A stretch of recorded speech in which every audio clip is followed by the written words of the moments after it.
Hello, this is Kinninigan from RagingReptilian.com, and in this video today I wanted to go over some more Hindu mythology. Now, some of you may be aware that I just put out a documentary last month called The Dragon and Serpent Gods of Ancient Mythology. That is on my channel. I'll put a link in the description so you can watch it after this. I actually get into more mythology about the Naga in Hindu mythology than I do about Garuda, who is in this title. And the reason for this video is just to get something off my chest that's been bothering me after doing that documentary. I did more research on the Hindu god Garuda, and in the Hindu pantheon there are three major animal deities. You have Hanuman, the monkey god, Ganesha, the elephant god, and Garuda, who is the bird god. Now, I'm flashing some pics up on the screen here, and you will see that Garuda actually looks more like a winged Alpha Draco reptilian. And I believe he is the Alpha Draco reptilian of the Hindu pantheon, and that the Naga are not the serpents that people may think they are when they think of Hindu mythology. The Naga are a very ancient race, but they actually may be native to this planet, and they may not even be reptilian at all.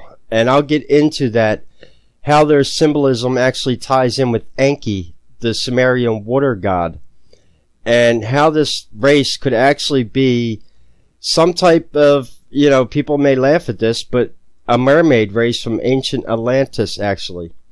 Now, this also ties in with Dogon, the Sumerian fish god, who was half man, half fish. The Namu from ancient Africa also claimed that a half-man, half-fish god rose from the sea. A lot of that's covered in my documentary, so I'll leave the link for that and you can go back and watch that. But what I really need to do is I'm going to record my desktop here, and we're going to take a look at this short description of Garuda, because there are some very important clues in this, and you'll find out where I'm coming at on this theory. I haven't known of anyone to touch on this subject before. I know that the Nagas are associated with being the reptilian race in Hindu mythology, but I'm about to show you that that's not true. Garuda is the reptilian in Hindu mythology. He is the beaked, winged Alpha Draconian. So I'm going to start recording my desktop here,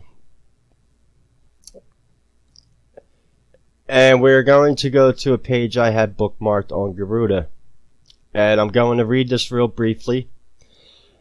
Garuda is one of the three principal animal deities in Hindu mythology that has evolved over the Vedic period in Indian history. The other two are Ganesha, the elephant-headed son of the goddess Durga, and Hanuman, the monkey god. It is after Garuda that the Indonesian national airlines is named. Even today, Garuda is much revered by devout Hindus for his ethics and strength in applying his ethics to correct evildoers. Garuda is the king of birds. He mocks the wind with his speed of flight. As the appointed charger of Vishnu, he is venerated by all, including humans. Garuda is the son of Kashyap, a great sage, and Vanada, the daughter of Daksha, a famous king. He was hatched from an egg Vanita laid. He has head, wings, talons, and a beak of an eagle, and the body and limbs of a man. He has a white face, red wings, and golden body. When he was born, he was so brilliant that he was mistaken for Agni, the god of fire, and worshipped. Garuda was born with a great hatred for the evil, and he is supposed to roam about the universe devouring the bad, though he spares Brahmins, and his parents had forbidden him to eat them. Garuda is also well known for his aversion to snakes, a dislike he had acquired from his mother Vanada. There is another story behind this hatred of Garuda's mother, as it is quite interesting. It is told hereafter. Kashyap, Garuda's father, had two wives, Kedru, the elder, and Vanita, Garuda's mother, the younger. There was a great rivalry between the two wives. They could not stand each other. Once they had an argument over the color of the horse Ucharvarvis, producing during the churning of the ocean just after the time of creation. Each chose a color and laid a wager on her own choice. The one who lost would become the other's slave. Paradeux proved to be right, and as a part of the agreement, imprisoned Vanada in the nether regions Patala, where she was guarded by serpents. The serpents are, according to another myth, the sons of Paradeux herself. Garuda, on hearing of his mother's imprisonment, descended to Patala and asked the serpents to release Vanada. They agreed to do so and demanded a ransom of a cup of Amrita, ambrosia. So Garuda set off for the celestial mountain where the Amrita was kept. Before he could get to the Amrita, he had to overcome 3 hazards set up by the gods to guard the celestial drink. First, Garuda came upon a ring of flames fanned up by high winds. They roared and leapt up to the sky, but Garuda drank up several rivers and extinguished the flames.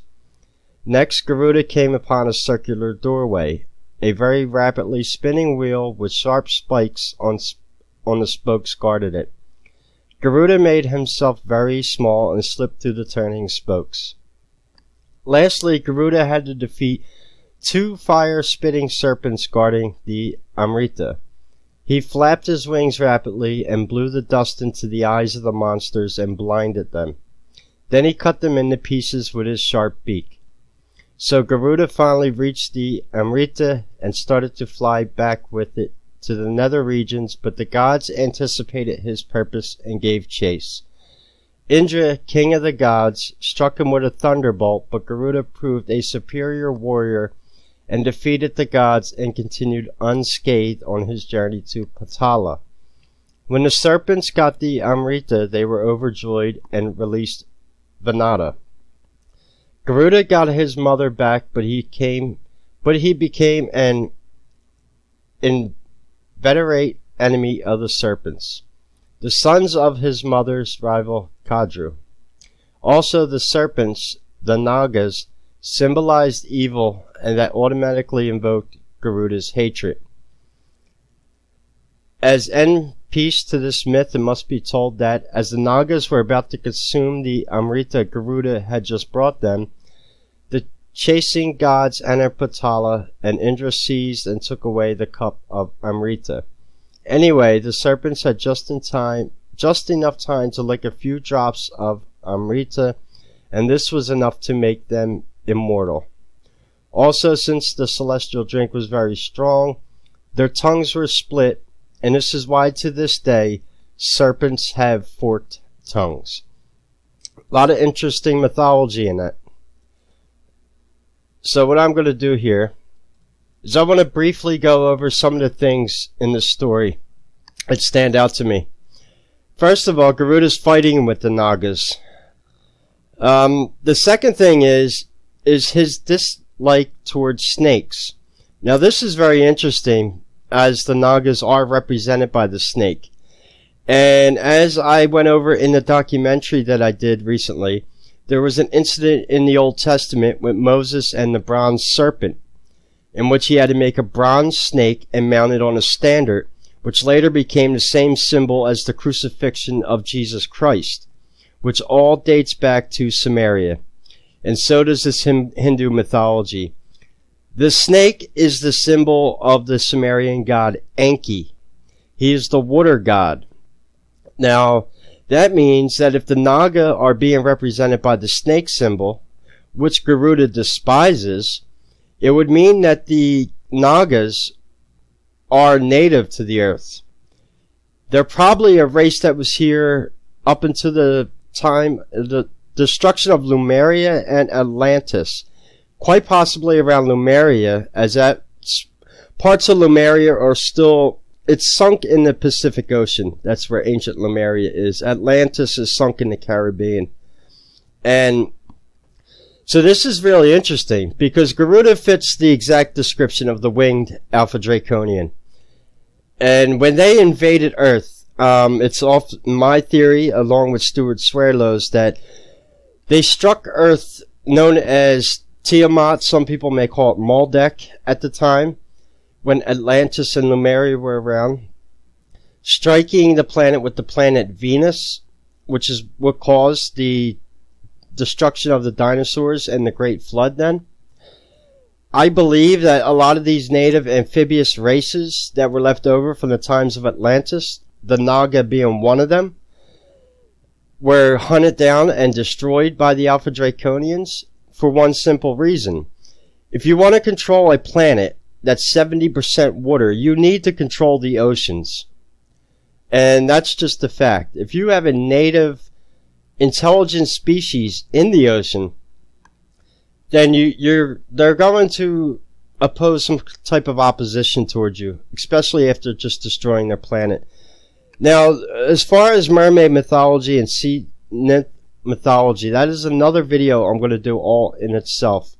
Because just like with the reptilians, I can tie in ancient mythology to every single continent on this planet, including, in modern times, rituals that are still carried out for sea nymphs in Africa. And there are even news stories of sea nymphs sabotage and dam construction in parts of Africa. This is all very real. I have the stories bookmarked. But about the Naga themselves, everyone's familiar with how the Nagas are represented, half man being up top with the tail of a dragon. But if you look at this, they wouldn't physically be able to walk around like this. Instead, they actually look more like fish. And that's the way that Dogen was represented in the Sumerian text, which I'll flash a picture of him up on the screen. Now, another mythology that goes back about the Naga that I did in that documentary, which was very interesting, was the communication that the ancient Chinese had with the Naga. And ancient Chinese merchants used to do business with the Naga, but they would never actually meet them face to face. What the merchants would do is they would sail their ships towards the Indus Valley, around the ancient India before the Aryan takeover. And what they would do is go to these beaches, and there would be goods and on the beach that the Naga would want to sell. And the only thing that would be in front of the goods was a price tag. And the Naga themselves would not be there. The merchants would come onto the beach. If they saw something they wanted, they would take the merchandise and leave the money on the beach. After the merchant ships departed, the Naga would then come back to the beach and collect the money or whatever they didn't sell. Now, this is very interesting because, one, this happens on a beach. I should tell you something right there. Two, they kept themselves hidden. So, it appears that the more you start to look at the Naga, and their symbol being the snake, which is the symbol of Enki, the Sumerian water god, a lot of the mythology around them revolves around water. You have Garuda, who is no doubt a winged Alpha Draconian reptilian, looking exactly like what I showed the Skeksis and the Phoenix. And remember too, his symbol is the eagle. That is very important, because the eagle, I made a short video about that before, but that's another video in of itself, on why everyone from the Romans to even modern law enforcement badges have the eagle, and why it's the American national symbol, why it was the symbol of the Nazis, why, if not the eagle, it's the phoenix, or in Saudi Arabia, it's the falcon. Russia uses the double phoenix. You have all these bird symbols being used by countries all around the world, and there's not supposed to be any connection to this. Well, if I wore a swastika, I'd be labeled as a Nazi, but it's okay for me to wear a shirt with an eagle on it because that's okay, when actually the Nazis used the eagle symbol as well. So it's kind of, when you look at the symbology and you start to try to make sense of it, it's really, a lot of it people just don't want to talk about, or they knock it off as being just coincidence or something, but it's not. And the fact that I'm finding that the Alpha Draconians use avian symbols more, and a lot of the ancient species or native reptilians to this planet, which are the Saurons. There is a native race, but I'm not getting into them at this time. This is mainly about the Naga and Garuda. But the fact that they're using the snake symbol as well, which like I showed, goes back to Christian mythology, goes back to Hindu mythology, it goes back to African mythology. In Chinese mythology, it's not so much the snake, but it's the dragon. So, and then when you start to look at the Naga, you really start to realize that this is not the Alpha Draconians. And quite possibly, these are depictions of what we have known in modern times as sort of a mockery too. You know, you have Disney with their Little Mermaid movies, so no one would ever take the idea of mermaids seriously. But I will disprove that in an upcoming video, which I'm gathering research for.